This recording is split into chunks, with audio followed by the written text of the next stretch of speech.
വിശുദ്ധ കുരിശിൻ്റെ അടയാളത്താൽ ഞങ്ങളുടെ ശത്രുക്കളിൽ നിങ്ങൾ രക്ഷിക്കണമേ. ഞങ്ങളുടെ തമ്പുരാനെ, പിതാവിൻ്റെയും പുത്രൻ്റെയും പരിശുദ്ധാത്മാവിൻ്റെയും നാമത്തിൽ ആമേൻ. ജെറീക്കോ പട്ടണത്തിനു ചുറ്റും യോദ്ധാക്കൾ വാഗ്ദാന പേടകത്തിൻ്റെ പുറകെ 7-ാം ദിവസം 7 പ്രാവശ്യം വലം വെച്ചു. കാഹളം മുഴങ്ങി. കാഹളധ്വനി കേട്ടപ്പോൾ ജനം ആർത്തട്ടഹസിക്കുകയും മതിൽ നിലംപതിക്കുകയും ചെയ്തു. അവർ ഇരച്ചു കയറി പട്ടണം പിടിച്ചെടുത്തു. ജോഷുവ 6-ാം അധ്യായം 20-ാം തിരുവചനം. ജോഷുവ മുമ്പ് അയച്ച 2 ദൂതന്മാരെ സംരക്ഷിച്ച വേശ്യയായ റാഹാബിനെയും അവളുടെ പിതൃഭവനത്തെയും വസ്തുവകകളെയും ജോഷുവ സംരക്ഷിച്ചു. തനിക്ക് ബലിയായി ദഹിപ്പിക്കേണ്ട ജെറീക്കോയിൽ നിന്ന് ഒന്നും എടുക്കരുതെന്ന് കർത്താവ് നൽകിയ കൽപ്പന ഇസ്രായേൽ യൂദാഗോത്രത്തിൽപ്പെട്ട ആഖാൻ നിഷിദ്ധ വസ്തുക്കളിൽ ചിലതെടുത്ു. തന്മൂലം കർത്താവിൻ്റെ കോപം ഇസ്രായേൽ ജനത്തിന് എതിരെ ജ്വലിച്ചു.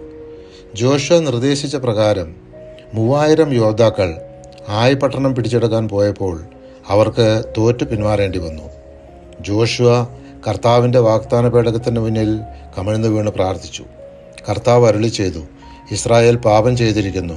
എൻ്റെ കൽപ്പന അവർ ലംഘിച്ചു. നിഷിദ്ധ വസ്തുക്കളിൽ ചിലത് അവർ കൈവശപ്പെടുത്തി. അവ തങ്ങളുടെ സാമാനങ്ങളോടുകൂടെ വെച്ചിട്ട് വ്യാജം പറയുകയും ചെയ്തിരിക്കുന്നു. അതിനാൽ ഇസ്രായേൽ ജനത്തിന് ശത്രുക്കളെ ചെറുത്തു നിൽക്കാൻ സാധിക്കുന്നില്ല. അവരുടെ മുമ്പിൽ തോറ്റു പിന്മാറുന്നു. എന്തെന്നാൽ അവർ നശിപ്പിക്കപ്പെടാനുള്ള ഒരു വസ്തുവായി തീർന്നിരിക്കുന്നു. നിങ്ങളെടുത്ത നിഷിദ്ധ വസ്തുക്കൾ നശിപ്പിക്കുന്നില്ലെങ്കിൽ ഞാൻ ഇനി നിങ്ങളോടുകൂടെ ഉണ്ടായിരിക്കുകയില്ല. ജോഷുവ 7-ാം അധ്യായം 11-12 തിരുവചനങ്ങൾ. ജോഷുവ ആഖാനെ ചോദ്യം ചെയ്തപ്പോൾ അവൻ കുറ്റം സമ്മതിച്ചു. ആഖാൻ മറുപടി പറഞ്ഞു, ഇസ്രായേലിൻ്റെ ദൈവമായ കർത്താവിനെതിരെ ഞാൻ പാപം ചെയ്തിരിക്കുന്നു. ഞാൻ ചെയ്തതിതാണ്, കൊള്ളവസ്തുക്കളുടെ കൂടെ ഷീനാറിൽ നിന്നുള്ള അതിവിശിഷ്ടമായ ഒരു മേലങ്കിയും 200 ഷെക്കൽ വെള്ളിയും 50 ഷെക്കൽ തൂക്കമുള്ള ഒരു സ്വർണ്ണക്കട്ടിയും ഞാൻ കണ്ടു. മോഹം തോന്നി അവ ഞാൻ എടുത്തു. വെള്ളി ഏറ്റവും അടിയിലായി. അവയെല്ലാം എൻ്റെ കൂടാരത്തിനുള്ളിൽ കുഴിച്ചിടുകയും ചെയ്തു. ജോഷുവ 7-ാം അധ്യായം 20-21 തിരുവചനങ്ങൾ.